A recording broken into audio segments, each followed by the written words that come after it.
Fala, Dev, beleza? Seja bem-vindo ao Programando Qualidade. Nesse quadro, eu falo sobre as estratégias, os desafios e as dicas para você melhorar a qualidade do seu código.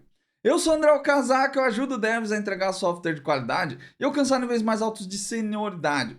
No vídeo de hoje, eu quero te mostrar sinais muito claros de que o seu código não tem qualidade e que ele precisa de melhorias. Se você tem essa dúvida, pô, não sei como que eu faço para identificar quais partes do meu código precisam de melhorias, esse vídeo vai te ajudar. E se você é dev, principalmente de .NET, e quer entregar software de qualidade para evoluir na carreira, virar pleno, virar sênior, já deixa um like nesse vídeo aí e se inscreve no canal para receber mais conteúdo sobre o assunto.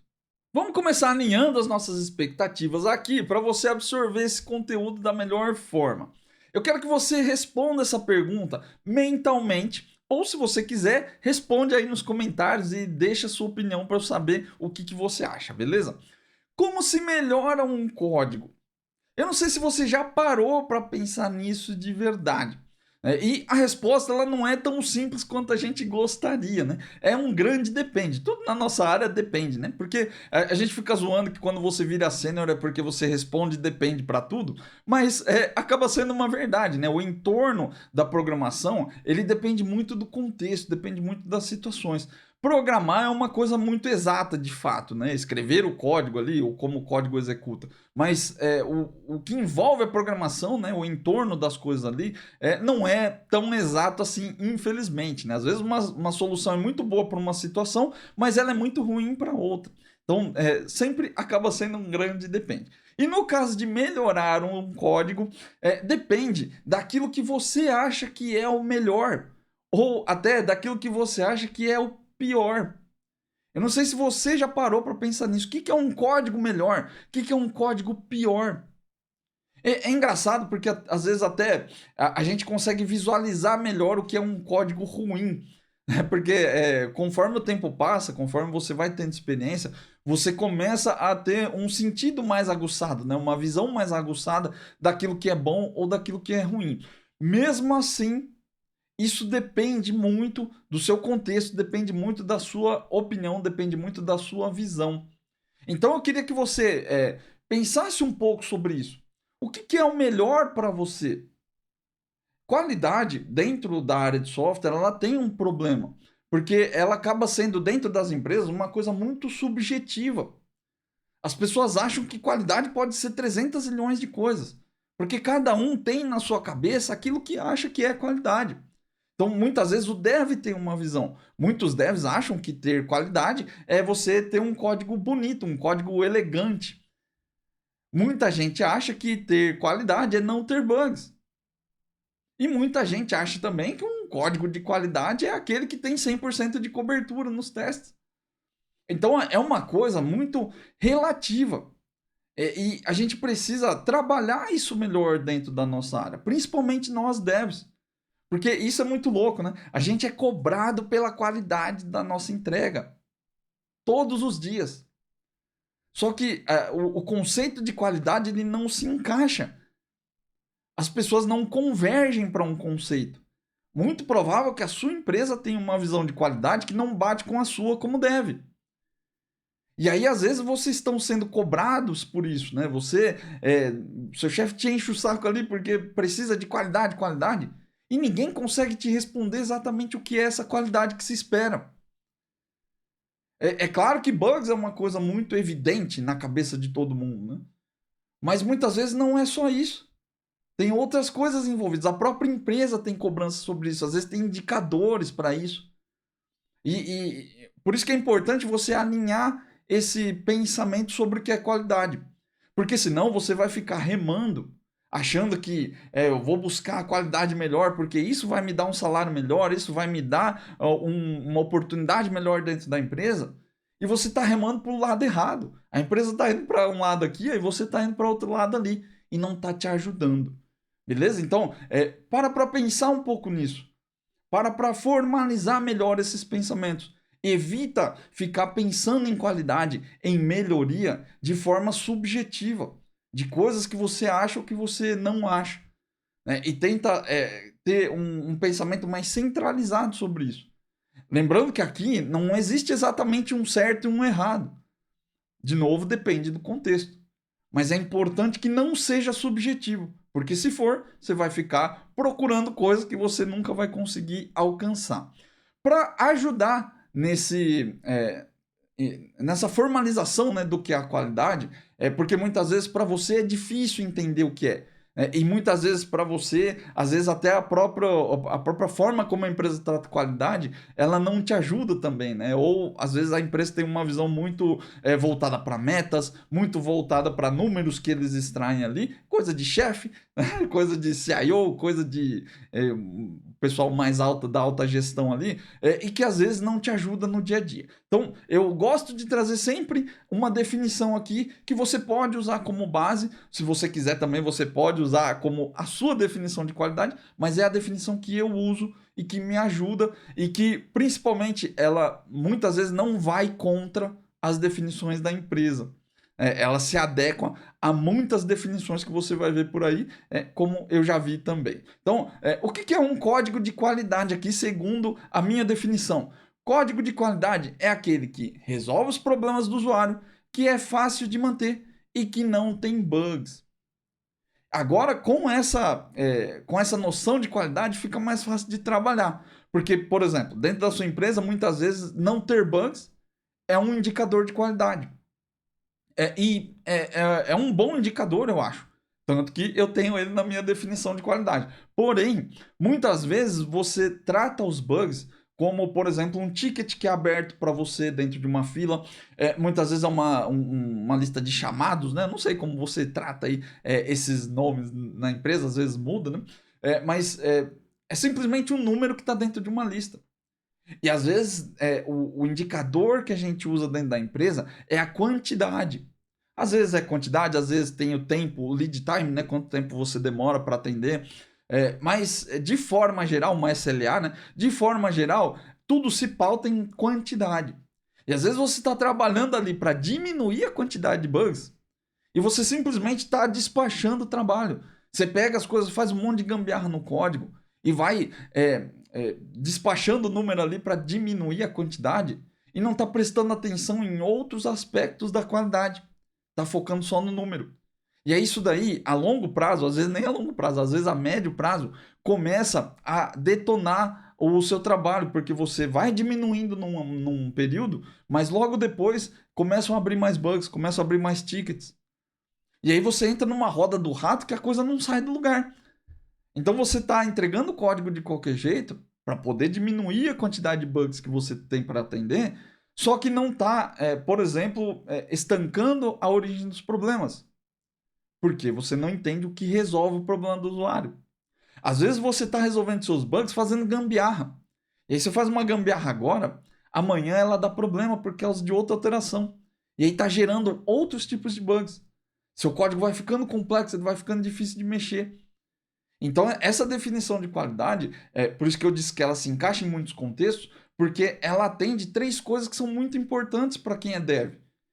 E que, ao mesmo tempo, também é importante para a empresa. Ou seja, o usuário precisa ter seus problemas resolvidos, senão ele não precisa do software. O código ele precisa ser fácil de manter. A gente precisa ter essa preocupação, porque senão você vai fazer um monte de gambiarra ali e o bug não vai sair dali nunca. Ou ele vai aumentar a quantidade de bugs que você insere depois. E, obviamente, reduzir a quantidade de bugs. Preferencialmente não ter bugs nas suas entregas. Então, essa definição de qualidade vai te ajudar a te guiar para caminhos melhores para você entender. E aí, as dicas que eu vou te dar são com relação sobre isso. Então, quais sinais que o seu código mostra, baseado na ideia de que qualidade é resolver os problemas do usuário, um código fácil de manter que não tenha bugs. E como que você, a partir desta perspectiva, você começa a perceber os sinais que o seu código te dá e aí sim trabalhar para melhorar isso. Ou seja, eu não vou fazer melhorias aleatórias ou melhorias que eu vejo ali na internet, diquinhas de performance de microsegundos. Não, você agora consegue ir focado ou focada em melhorar o seu código para que ele resolva mais problemas, para que ele seja fácil de manter, para que ele não tenha bugs. E antes de falar dos sinais, eu preciso comentar sobre 2 erros que são muito comuns quando a gente quer melhorar o código, né? Muitas vezes você está com boa intenção, você bate o olho em alguma coisa ali no código e fala, pô, isso aqui eu podia melhorar, mas acaba cometendo esses erros. Já vi isso várias vezes, eu mesmo já cometi esses erros algumas vezes, e eu posso te dizer que sempre acaba dando problema. A gente tem muito azar com isso, né? Às vezes você quer fazer uma coisa para deixar melhor e acaba piorando. Eu chamo isso de pioria, né? Não é uma melhoria. Mas tome cuidado com esses dois erros. O primeiro deles, alterar código sem testar. Você nunca pode fazer uma alteração em código se você não testa. E esse teste ele pode ser manual ou ele pode ser automatizado, mas toda alteração de software precisa de teste. Isso, claro, se você quer fazer uma entrega de qualidade.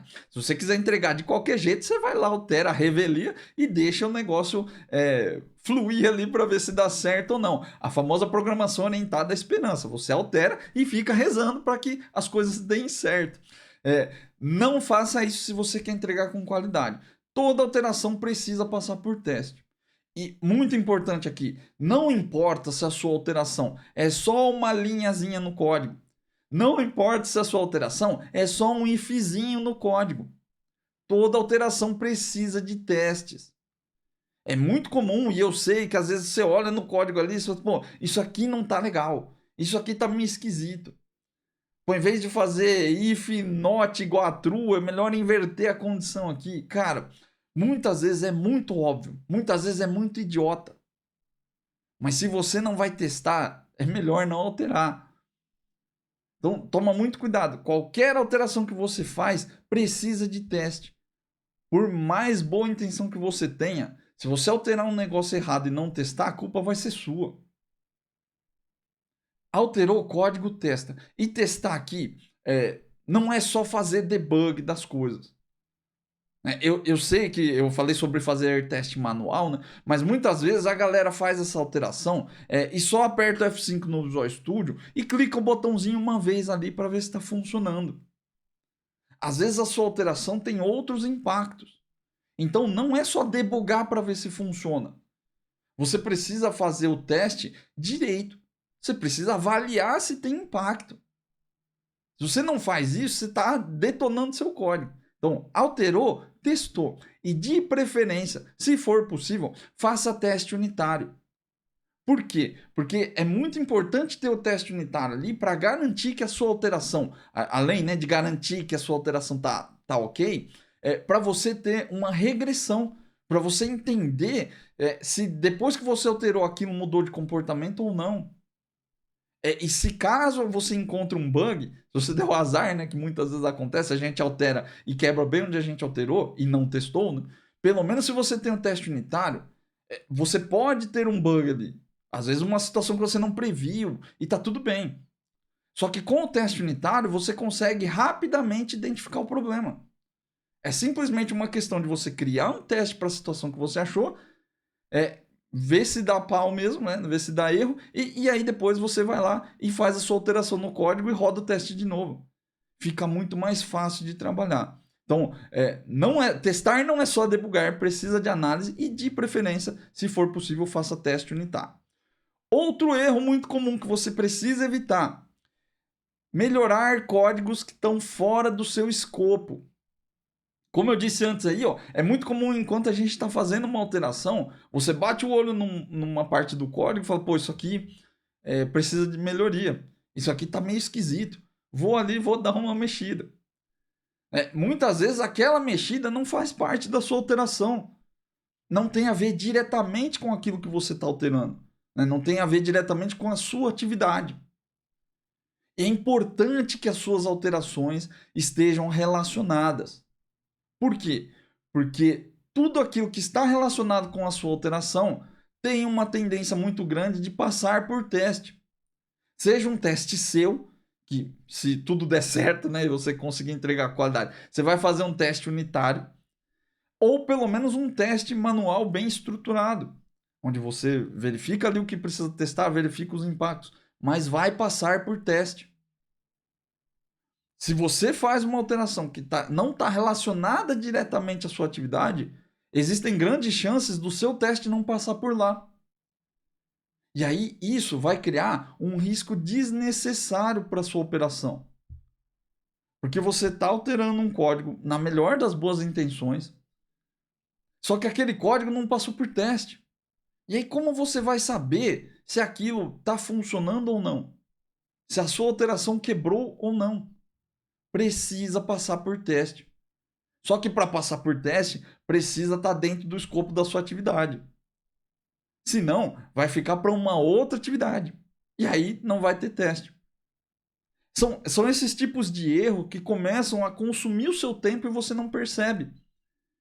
Porque às vezes você faz uma alteração inocente ali, um ifzinho, né? O negócio quebra e você não consegue achar o problema. Porque a sua alteração mexeu num lugar, mas deu erro em outro. E às vezes fica difícil para você rastrear naquele momento, ou às vezes no futuro, né, se de repente deu erro depois de uma semana e você saiu de férias, o time não consegue rastrear porque deu problema. E aí às vezes eles até acham pelo versionador de código, só que quando eles vão olhar, falam, pô, mas por que ele teve que alterar esse ponto? Será que era necessário? E você não estava lá para ajudar. Então essas coisas começam a criar desconexões no fluxo de trabalho. E veja que às vezes você só tinha uma boa intenção, né? E tá causando um caos dentro do software. Né? Então, cara, muitas vezes é uma boa intenção, mas não faça. Se está fora do escopo da sua alteração, não altere. Se você não vai testar, não mexe.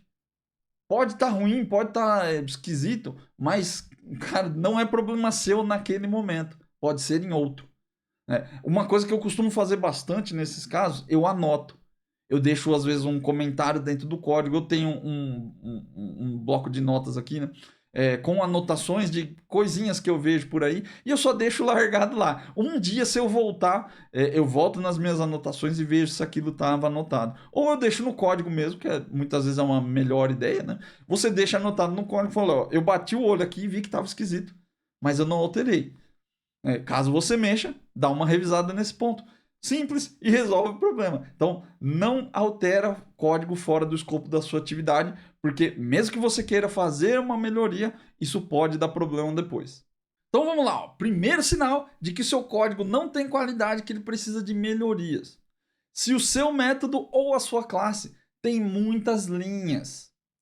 Bateu o olho no método ou numa classe. A classe é relativa, né? Mas no método, bateu o olho lá, tem 100 linhas, tem 200, 500, 1000 linhas. Esse método precisa ser melhorado. Eu falei que a classe é relativa, né? Porque às vezes tem muitos métodos. Mas mesmo assim, se você tem uma classe que exige muitos métodos, mas ela tem ali 1000 linhas, tem 2000 linhas, ele provavelmente também está sem qualidade e precisa ser melhorado.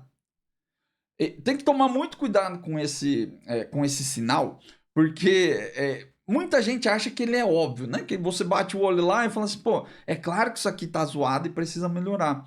Mas não é tão óbvio quanto você imagina. A gente acostuma a mexer com o software. Então, de tanto você trabalhar, de tanto você mexer, você começa a decorar onde estão as coisas, você começa a decorar o nome das coisas. E essa familiaridade também, além do nome das coisas, né, da posição, o lugar onde as coisas são executadas no código, essa familiaridade também traz conformidade. Então é muito comum você trabalhar em sistemas que têm métodos de 1000 linhas e achar que aquilo é normal. E infelizmente também não é incomum você ir em outras empresas, pegar outros softwares até dentro da própria empresa e pegar métodos que tem lá 500, 1000 linhas. É muito comum isso acontecer. E a gente acaba normalizando a coisa. Não é normal. Não é correto. Quanto mais métodos a sua classe tem, quanto mais linhas a sua classe tem, mais coisas ela está fazendo.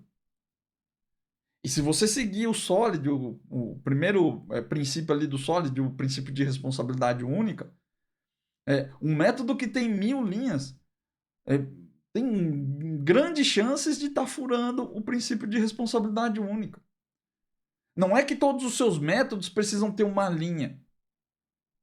Não é sobre isso. Mas um método que tem 1000 linhas, cara, muito provável que ele faz coisas demais. Mais coisas do que deveria. Se a classe tem métodos demais, ela também provavelmente está fazendo coisas demais. A gente precisa especializar melhor. Então, se sua classe, seu método tem muitas linhas, ela faz coisas demais. E aí fazer coisas demais traz outras implicações. Por exemplo, ele começa a furar a arquitetura do software. Provavelmente seu software hoje ele tem divisões de camadas, tem projetos lá na Solution, dentro do Visual Studio ali, se você olhar, tem vários projetos lá. Deve ter um projeto lá que faz acesso a dados, né, de repositório, ou um projeto de camada de negócio, um domínio, não sei como você chama aí. Deve ter um projeto que é uma camada de controllers, que é uma camada de views. Deve ter isso aí lá no seu software. Mas quando você começa a pegar um método que tem 1000 linhas, ele provavelmente não está usando essa divisão do jeito correto. Ele está furando a arquitetura. E aí vai deixando seu código ruim de mexer.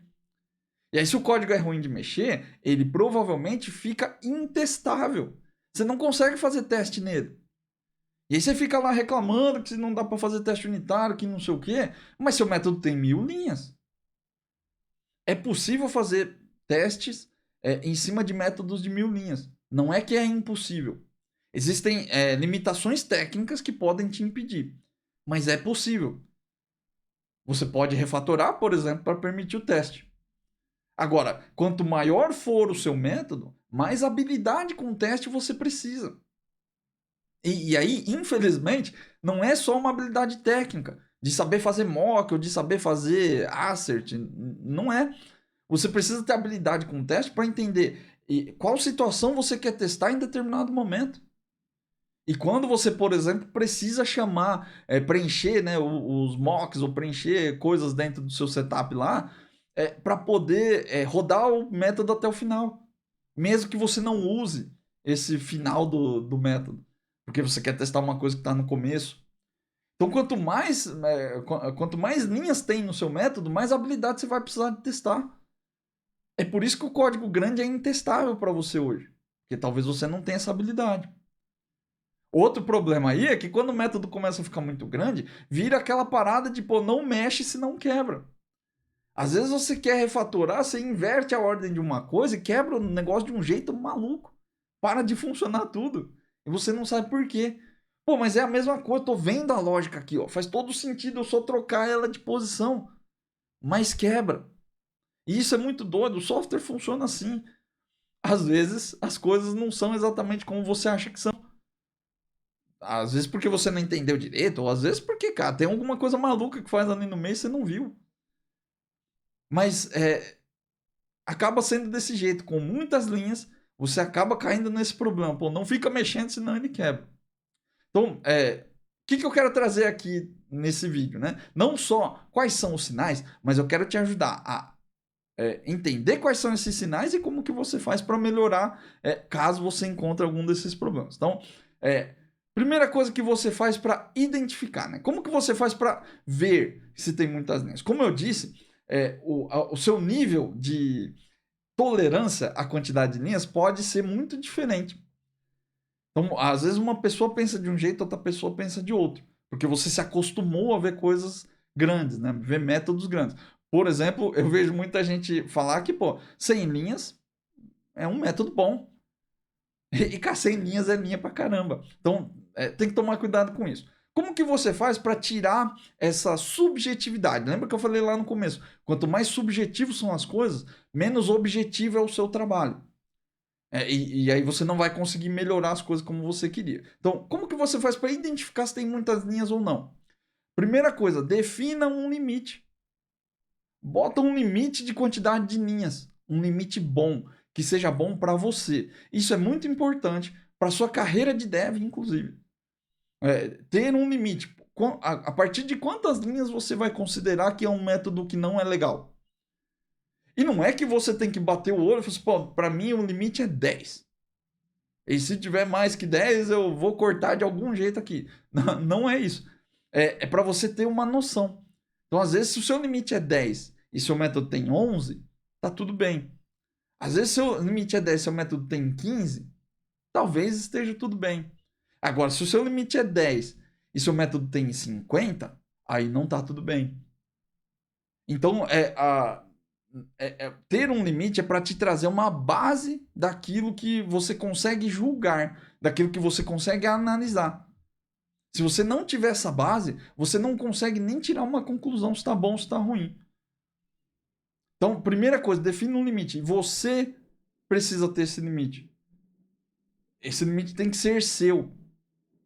E aí, depois que você tiver o seu limite, depois que você entender aquilo que se encaixa bem para você ou não, aí você compartilha com o seu time também. E por que é importante compartilhar com o time? Porque não adianta você ter um limite se todo mundo está trabalhando de um jeito diferente. Então, esse consenso de quantidade de linhas precisa ser compartilhado com o seu time. Não no primeiro momento. Num primeiro momento, você define para você. E você testa aquilo que você acha que é. Depois você compartilha. Se fosse para chutar, eu diria que seu time não tem esse limite. Que ninguém nunca para pensar nisso. Então, se você é a pessoa que vai começar com essa definição, defina um para você, faça testes, e aí depois você compartilha com o time. Para que todo mundo tenha a mesma visão. Para tirar a subjetividade que eu falei lá no começo. Então, quanto menos subjetivo, melhor o código fica. Então, defina um limite. E aí, com o limite, você vai conseguir dizer, pô, isso aqui tem mais linhas do que devia ou não. É simples assim. E aí, como que você faz para melhorar? Agora que você já sabe identificar, e já tem ferramenta ali para fazer essa identificação, né? Primeira coisa, e cara, isso é uma coisa que parece super idiota, mas todo mundo continua fazendo. Pare de adicionar mais linhas no método. É impressionante como eu sempre falo pra galera, pô, vamos respeitar o limite aqui, ó, tem muita linha, beleza? Esse método aqui já tem 700 linhas. Então, não adiciona mais linha lá, beleza? Porque se ficar adicionando vai ficar ruim. Aí chega pro request, o que que tem lá? Método de 700 linhas com mais 10 linhas. Então, mesmo que pareça que é idiota, anota isso, coloca num post-it no seu monitor para você não esquecer. Cara, para de adicionar mais linha em coisa que já tá ruim. Senão ele só vai piorar. Beleza? Não adianta. E o fato de você só não adicionar as linhas, por si só já é uma melhoria. Às vezes você acha que não, porque eu tenho que refatorar o método inteiro. Cara, não precisa.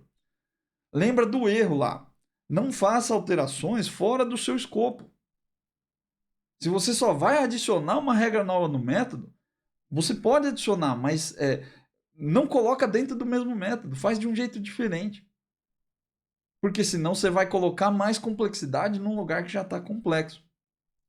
E aí como que você faz para parar de adicionar? Porque falar é fácil, né? Mas como que a gente faz na prática? Você precisa começar a analisar os limites e responsabilidades do seu código. Pô, onde começa uma coisa e onde termina outra? Por que o código está montado desse jeito e o que ele tem que fazer? Será que essa minha validação ela pode ser extraída para um outro lugar? Ou será que eu tenho que extrair a validação toda, todas as linhas de validação para outro lugar junto?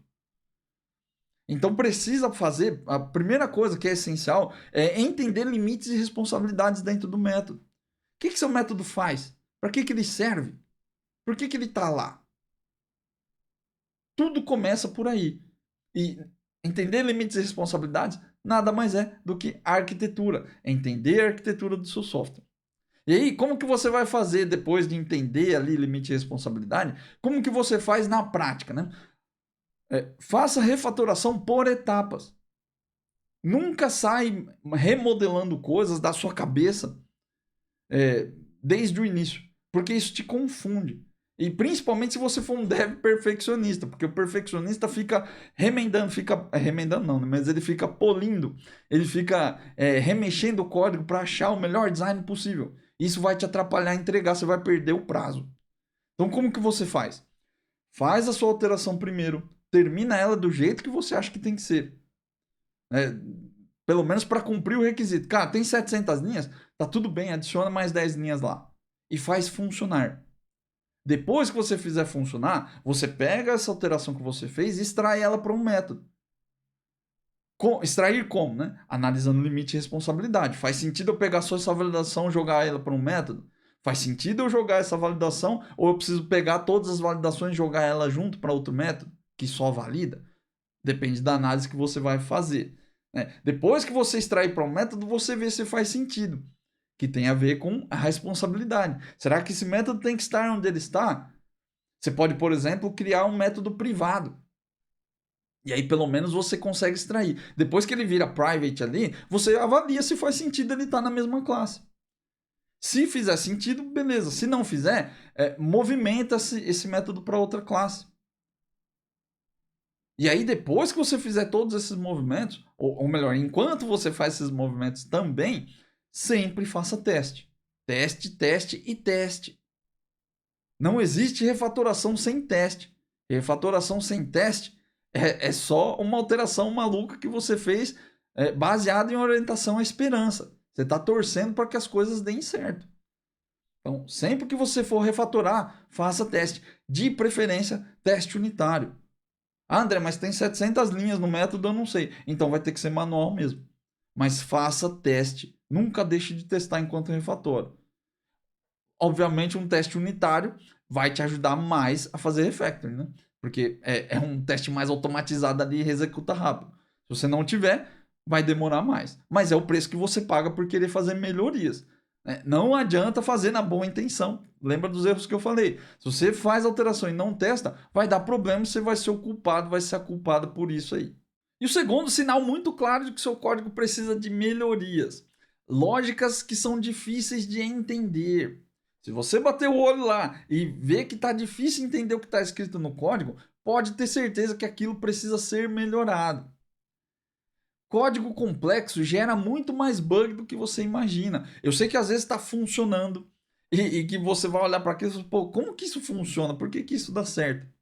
Mas se está em produção e ninguém pediu para você arrumar porque está errado, você tem que assumir que está certo, por pior que seja. O grande problema de ter um código complexo desse aí, mesmo que esteja funcionando, é quando você precisa alterar. Às vezes você altera porque alguém pediu para corrigir, ou às vezes você altera porque a regra mudou e é uma feature nova, por exemplo. E aí, se o código está complexo, está difícil de entender, se você mexer ali, o negócio quebra e você não entende por que quebrou. E muitas vezes quebra em situações diferentes daquela que você está alterando. E aí você fica perdido, fica perdido. Que também entra no famoso não mexe se não quebra. A lógica está lá, está funcionando por algum motivo. E aí você vai lá e altera, o negócio quebra e você não sabe por quê. Muitas vezes a gente opta por copiar as regras. Pô, deixa essa regra aí que ela tá funcionando, eu não sei por quê, eu mexi e quebrou. Então, ao invés de alterar ela, eu vou copiar e vou fazer diferente. E aí, isso aí aumenta a duplicação do seu código. Muitos dos códigos duplicados do seu software aparecem porque o código estava difícil de alterar. Pode dar uma olhada aí no seu código, você vai ver o que eu estou falando. Não é só por preguiça, porque você copiou e colou. É porque o dev tem medo de mexer. Mexer e quebrar. Isso é uma das coisas que encarece o custo do software e que ficam escondidas ali. Ó. A gente não enxerga isso. Ou pior, né? A gestão não enxerga. Muitas vezes você está demorando mais tempo para fazer suas alterações porque tem duplicação inútil dentro do código. E às vezes não é só porque você demorou para fazer. Às vezes você fez num lugar e não fez no outro. Aí quando chega em produção, dá bug. O que você tem que fazer? Separa o que você está fazendo agora para arrumar o bug que você deixou lá. Porque o código estava duplicado. Então esse tipo de coisa custa. Custa seu tempo, custa dinheiro da empresa. E a gente não vê esse custo. Ele some, a gente trata isso como uma coisa natural. Na nossa cabeça fica natural. E às vezes até na cabeça da empresa mesmo, na cabeça da gestão. Não, tá tudo bem, é um bug, corrige aí. Beleza, você precisa corrigir. Mas precisa corrigir a origem do problema. Que era o código complexo, que era a lógica difícil de entender. Tem que ter uma coisa na sua cabeça que é o seguinte: regras dentro do software, principalmente regras de negócio, elas precisam ser claras. Se a regra não for clara, você vai ter duplicação, você vai ter bugs. Não tem para onde fugir. A parte da regra de negócio dentro do software é a parte onde mais vai ter alteração. Às vezes você está com uma boa arquitetura, né? E está tudo concentrado nas partes de negócio ali, ou às vezes não está. Às vezes está espalhado pelo software. No meio das queries, no meio das chamadas de API. Mas não deixa de ser regra de negócio. Então, se tiver concentrado, obviamente é melhor, né? Mas se não tiver, você sai espalhando regra por aí e sai espalhando complexidade por aí. Por isso que a regra precisa ser clara. Quanto menos clara, maior duplicação, mais complexidade e mais bug também.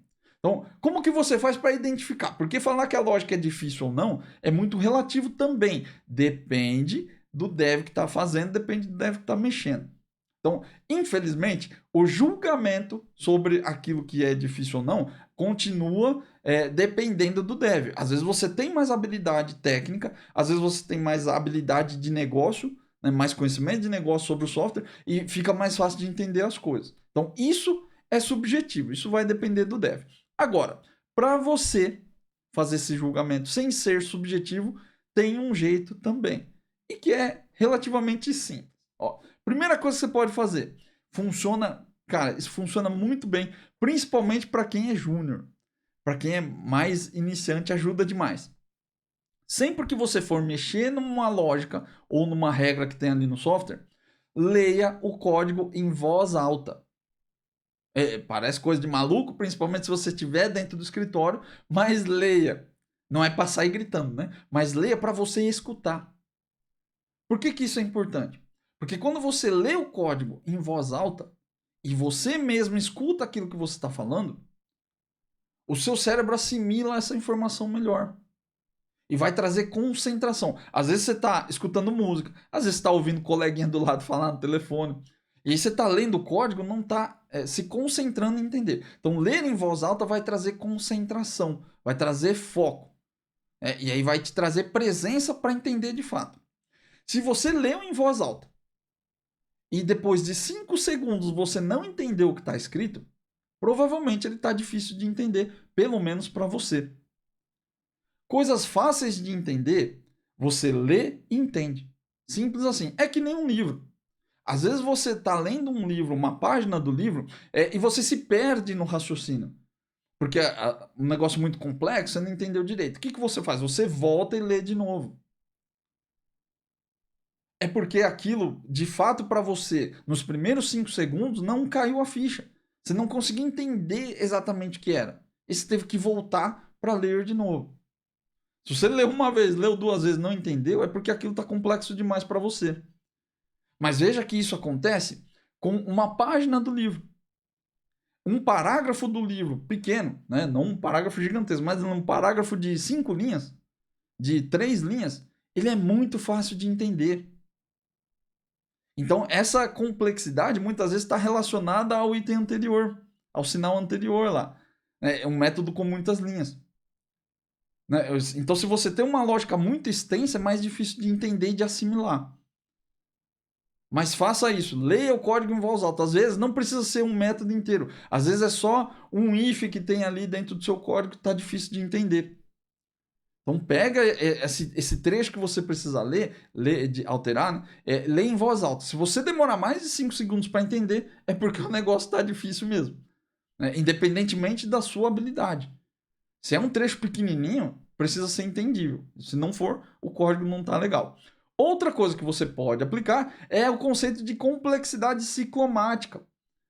Dentro do Visual Studio, existe uma ferramenta aqui, ó, em Tools, aqui ele está em inglês, né? Vocês não vão conseguir ver aqui, eu vou mudar a minha visão aqui do Visual Studio. Aí dá para ver o menu. Ó, tem um cara aqui que é o... Não, é o menu Analyze aqui, não é em Tools. Tem uma opção aqui, ó, Calculate Code Metrics. E você coloca aqui, ó, For Solution, que está em inglês, tá? Talvez o seu esteja em português. Ele vai criar esse cálculo aqui, ó. Deixa eu rodar ele para você ver. Vou rodar só para um projeto, ó. Ele rodou aqui, tá pequenininho. Porque essa janelinha eu não consigo dar zoom, tá? Mas olha só, ele criou aqui um monte de métricas, né, de índice de manutabilidade, tem um monte de coisa aqui. Mas tem aqui, ó, complexidade ciclomática. E você consegue ver qual é a complexidade de cada método que você tem aqui, ó. Deixa eu pegar um handler aqui, ó. Tem o método handle aqui, ó. Tá vendo? Complexidade ciclomática 3. Então, existe aqui se você passar o mouse aqui, não sei se dá para enxergar, ó, ele mede a quantidade de branches, né, o número de branches do seu código, de divisões do seu código, né, divisões de lógica. Branches é ramificação, né? Lower values are better, quer dizer, valores menores são melhores. Então, quanto menor for, melhor é o código. Nesse caso aqui, ele tem complexidade 3, então é uma complexidade boa. Existem várias noções de complexidade aqui. Eu trabalho com a do SonarQube, que ele coloca que o limite é 15. Então, se você tiver complexidade ciclomática de até 15, é beleza. Se tiver mais do que isso, não é beleza. O tamanho aqui exatamente, não vou falar para você se é melhor ou se é pior. Porque isso, como eu disse, depende um pouco do quanto você tem habilidade com o código, do quanto você tem habilidade com a linguagem. Deixa eu voltar a visão aqui do Visual Studio. Isso é um pouco relativo para você no seu momento de carreira. Mas existem balizadores, como o SonarQube, por exemplo, ou outras ferramentas de análise estática. E você pode seguir. Se você não tem um limite, nunca ouviu falar de complexidade ciclomática, usa o limite dessas ferramentas. 15 acho que é um bom número. Eu acho que é 15. Agora estou falando, eu não tenho certeza. Mas eu acho que é 15 mesmo. Mas o que é importante aqui? Que você tenha um limite, assim como tem um limite de linhas. Para você ter uma base que não seja só no eu acho. É uma base um pouco mais científica. Existem estudos para criar esse cálculo de complexidade ciclomática, do porquê isso acontece. Tem uma outra métrica que chama complexidade cognitiva, que é parecida com a ciclomática. Procura aí na internet, tem papers que explicam sobre isso. Para você ter uma noção mais apurada. Senão fica tudo no eu acho e o eu acho vai mudar demais. Então, se você tiver um balizador, ele é legal para você ter uma ideia do quanto tá bom ou do quanto tá ruim. Não é que é bom ter 1 e é ruim ter 5, por exemplo, na complexidade ciclomática. Mas ter um nível, ter um balizador, vai te dar uma ideia se você está mais perto do legal ou menos perto do legal. Eu acho que essa que é a ideia. Então, esses dois identificadores vão te ajudar bastante. Agora, baseado nesses identificadores, como que você faz para melhorar o seu código? O que você pode fazer para melhorar se a lógica está difícil de entender? Primeira coisa, torna a leitura dos seus códigos mais fluida. Porque isso vai te ajudar a ler o código e entender o que está escrito. Então, procura usar nomes autoexplicativos nas suas variáveis, nas suas classes, nos seus métodos. Isso é muito importante. Não sai colocando abreviações malucas. E não tem problema de usar abreviações no seu código. Mensagem, por exemplo, se você escrever MSG, todo mundo vai entender. Eu falo abreviações malucas, é você colocar ABC 1, 2, 3, 5. Aí fica difícil. Desse jeito é ruim. Muita gente coloca padrão de nomenclatura das variáveis com os tipos. Né? Antigamente as ideias eram ruins e a gente colocava lá S para string, I para int. Muita gente ainda faz isso até hoje. Cara, pode parecer que não é tão legal assim, mas se funciona bem para a equipe, tá tudo bem. Então o importante dos nomes é que o seu time entenda. A leitura tem que ser fluida para quem mexe no código. Não existe um manual de boas práticas. Não abrevie os nomes, não faça não sei o quê. Cara, você pode abreviar se você quiser. Só que tem que ser entendível para o contexto onde você trabalha. Esse é o objetivo. Ele não fica pirando em fazer nomes gigantescos só porque alguém falou que tem que ser gigantesco. Não é sobre isso. É sobre as pessoas que trabalham com você entenderem. E você, inclusive. Tudo está ligado a um contexto, beleza? Outra coisa que é importante também, sequência. Às vezes você coloca as coisas numa sequência, as lógicas dentro do código numa sequência esquisita e fica difícil de entender. Isso é muito comum, por exemplo, quando a pessoa está seguindo um fluxo, né, dentro do método. Ó, primeiro eu vou incluir, aí antes de incluir eu preciso validar, e aí depois que eu valido eu vou soltar uma mensagem, ou sei lá, vou fazer uma outra validação. E às vezes a pessoa ela quer colocar todas as validações no começo do método. De repente, para não ter que chamar as coisas de forma inútil, não tem problema a lógica que você segue, mas precisa ter uma lógica. A sequência importa muito na leitura, na fluidez da leitura. Então, se todas as validações estão no começo do método, tá tudo bem.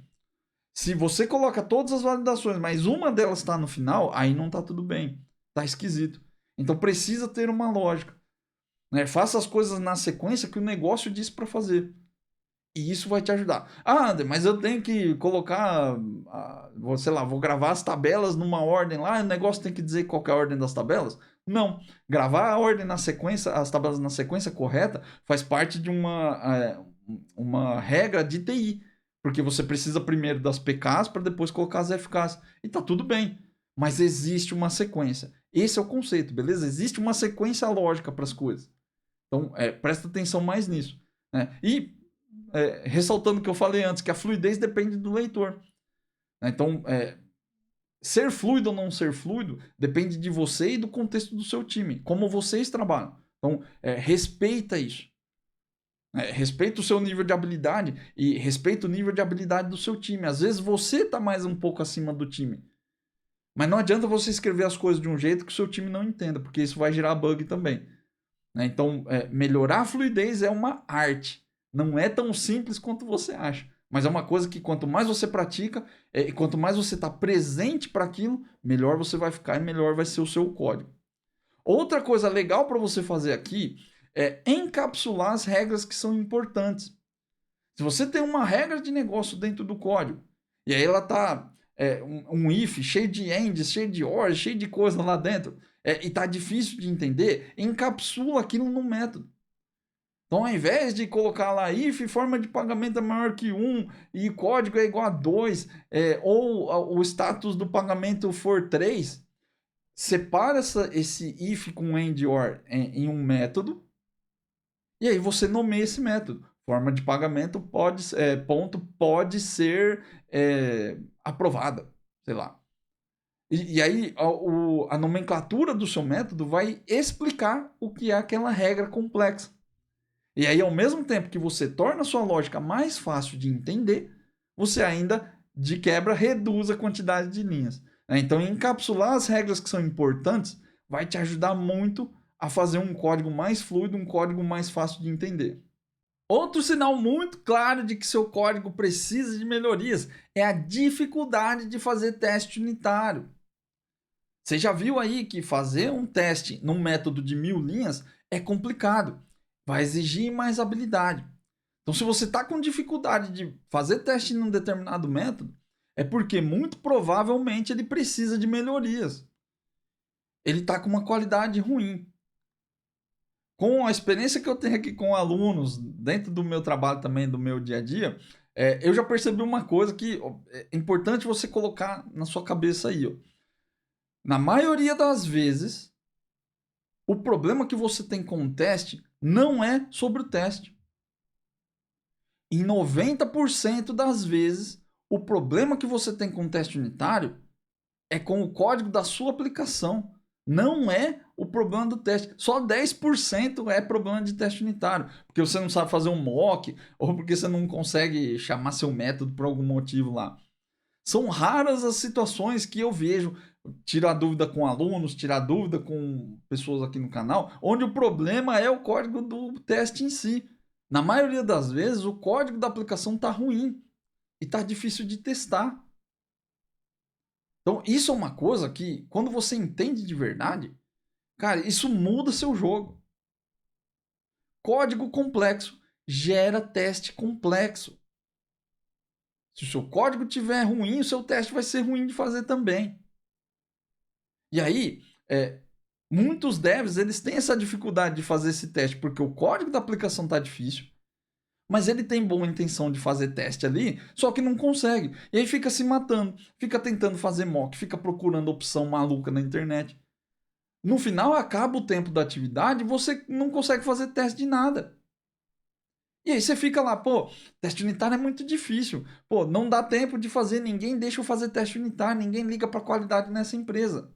Cara, o problema não tá na empresa, o problema não tá no teste unitário. Você não precisa ficar aprendendo 300 milhões de coisas sobre XUnit ou NUnit ou sei lá o que. O que você precisa é aprender a escrever código mais simples. E aí, se o seu código for simples, seu teste vai ser simples de fazer também. Não existe mágica. Como que você faz para identificar esse cara aí? Porque às vezes, né, em alguns momentos, pode ser que realmente você tenha dificuldade com o teste unitário. Porque você acabou de começar, por exemplo. Quando eu comecei, eu tinha muita dificuldade. E isso é normal. Então, como que você faz para entender se o problema é você, que não tem conhecimento sobre teste, ou se o problema é o código? Primeira coisa, veja se o objetivo do seu teste está claro. Muitas vezes você vai fazer um teste unitário e não sabe direito nem o que você vai testar. Se você abriu o teste, criou um método lá, começou a escrever o assert, não sei o que, e não sabe nem direito o que é para fazer, é melhor nem começar, porque você já está testando do jeito errado. Isso vai dar problema. E você vai escrever teste que não testa nada. Um teste bom, ele é super claro. Você vai começar a escrever o teste sabendo que tem que testar. Olha, eu preciso verificar se a mensagem retornou com esse texto. Eu preciso verificar se esse método vai retornar true ou false. Tem que ser simples assim.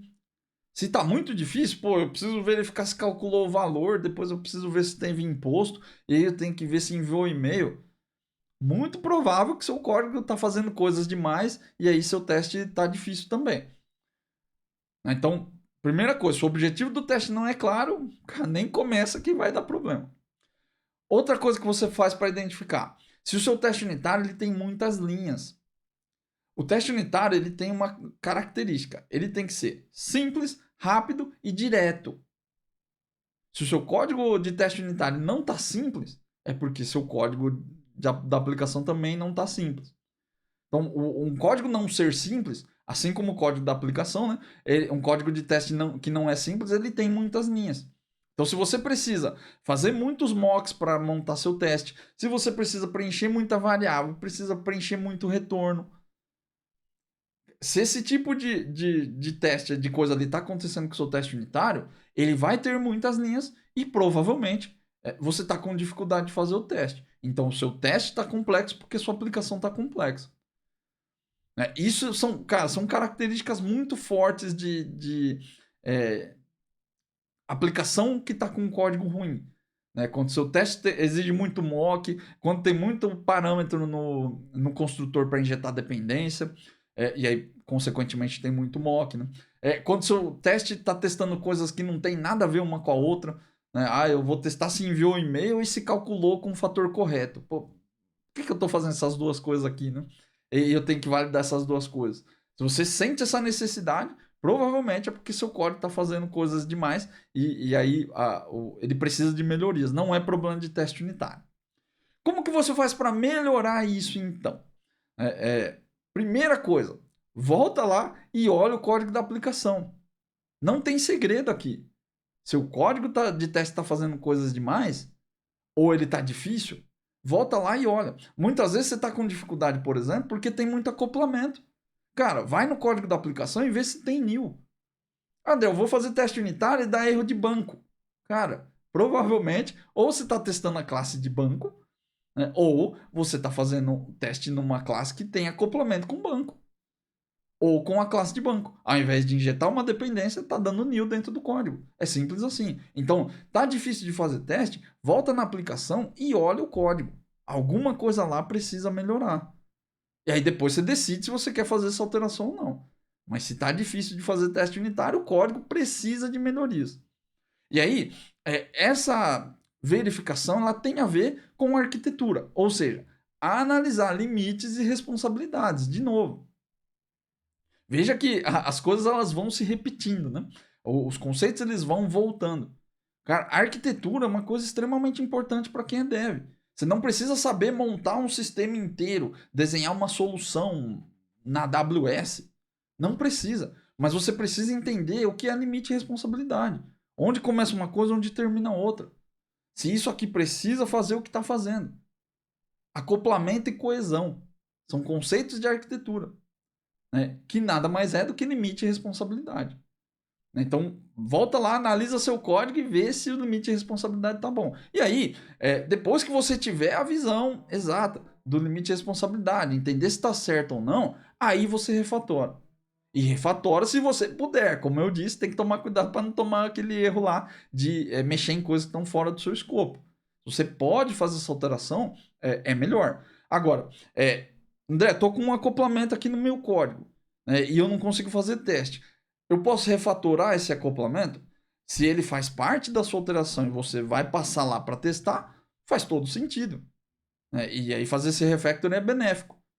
Agora, se você vai fazer um refactoring numa parte que você não alterou, seu método tem 500 linhas, você alterou o comecinho do método e quer refatorar um pedaço lá do final do método, talvez não faça tanto sentido. Então, para refatorar, você precisa avaliar se vale a pena ou não. Se você está impondo um risco. E principalmente, se você vai testar. Se você não vai testar, não faça. Né? Qualquer refactoring tem que ter teste unitário. Se não tem, aí vai ser na programação baseada em esperança mesmo. Você só vai alterar e torcer para tudo dar certo. Né? Então, refatora o que puder. Se você puder, vai lá, refatora, faz seus testes, vai tudo ficar com uma qualidade bem melhor do que estava antes. E para finalizar, eu quero que você coloque esses conhecimentos em prática. Não é uma coisa que você vai só ficar assistindo o vídeo aqui e o negócio vai entrar magicamente na sua cabeça. Precisa praticar para melhorar, beleza? Não adianta você só sair desse vídeo aqui e não fazer nada a respeito. Se você quer melhorar a qualidade do seu código, você precisa colocar em prática. Então, o que eu recomendo que você faça aqui? Pega um desses 3 sinais. Tenta identificar um deles no seu código. Se os seus métodos têm linhas demais, se você está com dificuldade de fazer teste unitário por qualquer outra coisa, ou porque a sua lógica não está legal, você não está entendendo. Segue essas dicas que eu coloquei lá do como identificar e vê se você consegue enxergar isso dentro do seu código. E assim, não faça de forma solta. Vou fazer agora aqui, estou parado aqui, vou abrir o código, vou dar uma olhada. Não, faça isso no seu trabalho. Enquanto você trabalha. Use isso daqui no seu dia a dia, porque lá vai ter valor. No campo de batalha esse conhecimento tem valor. E aí você vai se ver em situações que são mais difíceis do que a teoria. Aí sim você vai conseguir tirar valor desses aprendizados. E aí depois que você conseguir identificar, porque só identificar já é uma coisa, cara, já é um grande passo aí. Parece que não, né? Mas identificar, não de forma subjetiva, mas identificar com essas técnicas que eu te passei hoje.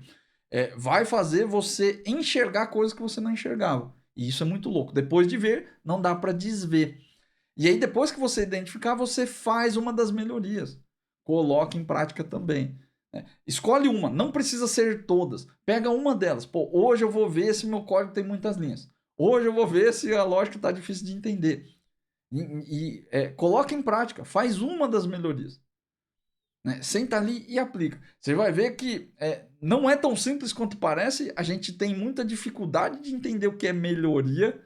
E isso é muito louco, né? Porque a gente busca fazer código melhor, mas muitas vezes não sabe o que é um código melhor e fica remando na direção errada. De repente você está fazendo coisas, enfeitando seu código ali, fazendo coisas que não te trazem resultado de verdade e não está enxergando. E é por isso que seu código não melhora nunca. Então, coloca essas ideias em prática aí que eu tenho certeza que vai te ajudar. E se esse conteúdo te ajudou, deixa um comentário aqui no vídeo para me dizer o que você achou, se você curtiu, se você conseguiu colocar em prática e teve algum resultado, que eu adoraria saber. E se esse conteúdo te ajudou de verdade, compartilha ele com outros devs para que a gente tenha cada vez mais pessoas entregando código de qualidade por aí. Beleza? Um grande abraço e até a próxima.